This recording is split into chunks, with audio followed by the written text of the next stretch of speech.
Selamat pagi pemirsa, jumpa kembali bersama saya Syifa Aulia dalam Berita Kaltim hari ini. Sejumlah berita penting telah kami siapkan untuk Anda dan berikut diantaranya. Dua bangunan ruko lantai 3 di Samarinda yang salah satunya restoran ludes terbakar.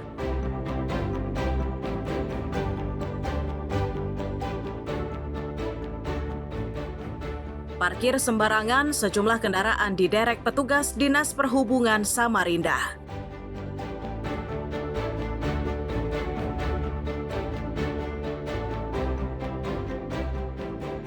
Puluhan ton beras subsidi dengan kualitas bagus dari Badan Pangan Nasional atau Bapanas digelontorkan ke Balikpapan.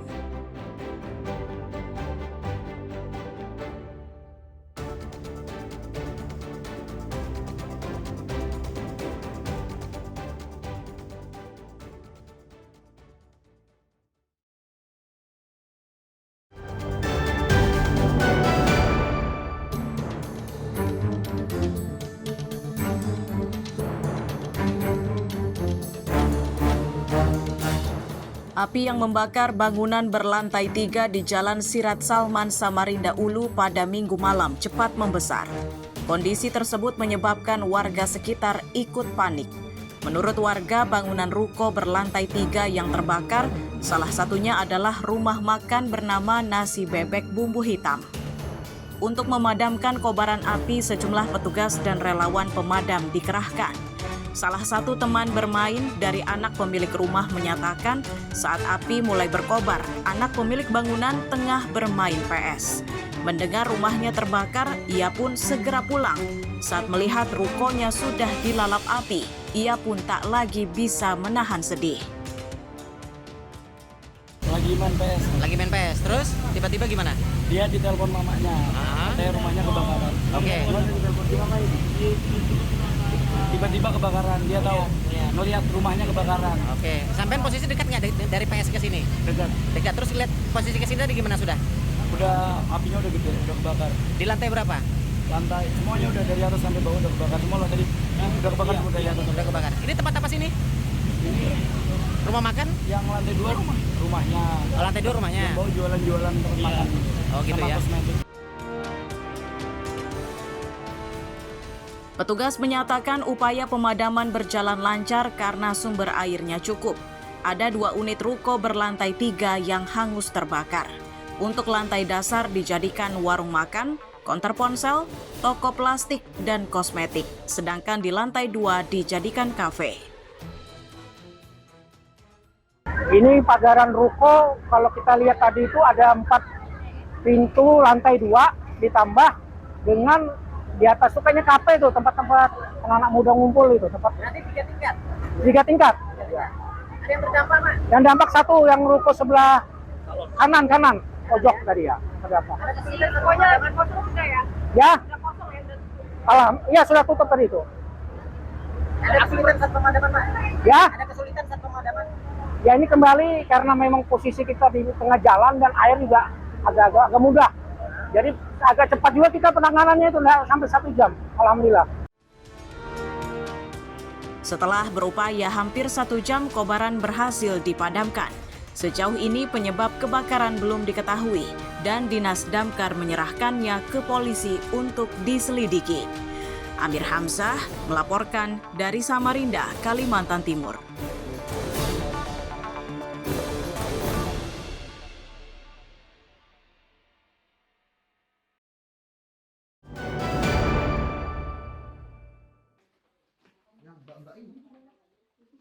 Puluhan anggota arisan daring mendatangi Polresta Samarinda untuk melaporkan dugaan penipuan. Pelaku yang dilaporkan adalah pengelola arisan daring berinisial T dan K.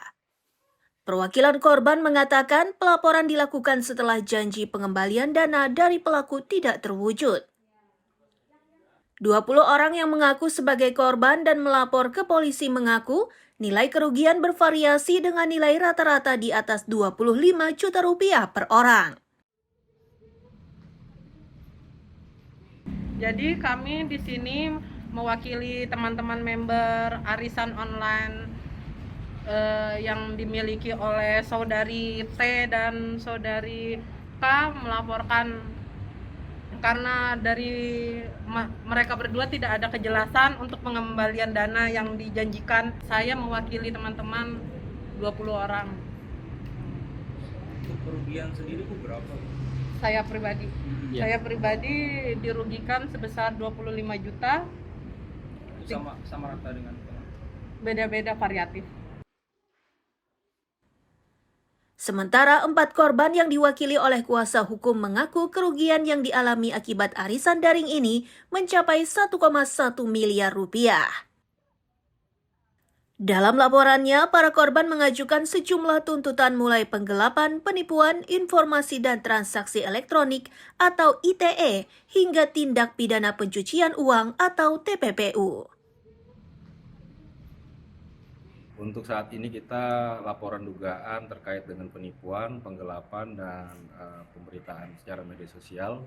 Pemberitaan maksudnya dalam arti memberitakan penyiasatan kebohongan dalam ITE dan TPPU, tindak pidana pencucian uang.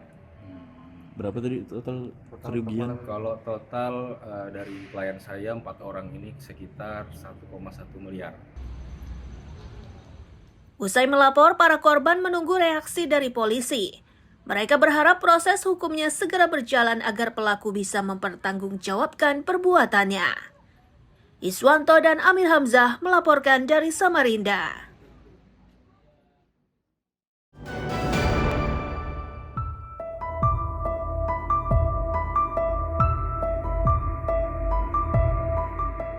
Kawasan pelelangan ikan Selili Samarinda Ilir Senin siang geger. Ini terjadi saat seorang jurumudi kapal tambangan yang biasa beroperasi di Sungai Mahakam ditemukan tewas dalam perahunya. Belakangan diketahui jika jurumudi tersebut bernama Tahang, warga Samarinda seberang. Petugas keamanan pelelangan ikan menyatakan awal penemuan setelah kapal tambangan dalam kondisi mesin mati hanyut ke arah kolong dermaga. Saat didekati, korban sudah tergeletak tertelungkup di area kemudi. Salah satu anak buah agen melihat ada kapal tambangan masuk, mungkin diperkirakan larut atau apa gitu masuk.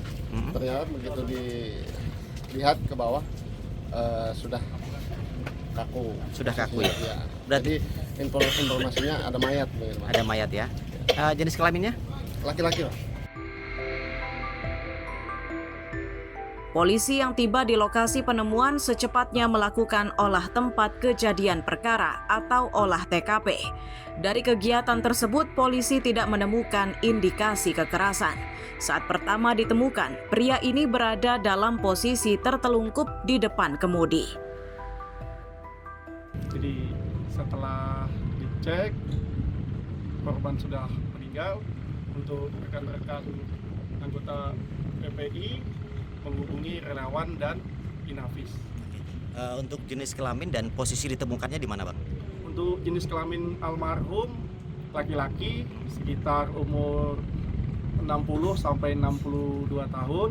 Jadi almarhum ditemukan pada posisi tertelungkup di depan setir kapal.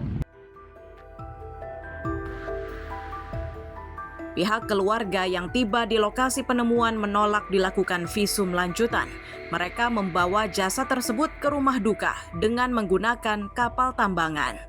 Iswanto dan Amir Hamzah melaporkan dari Samarinda.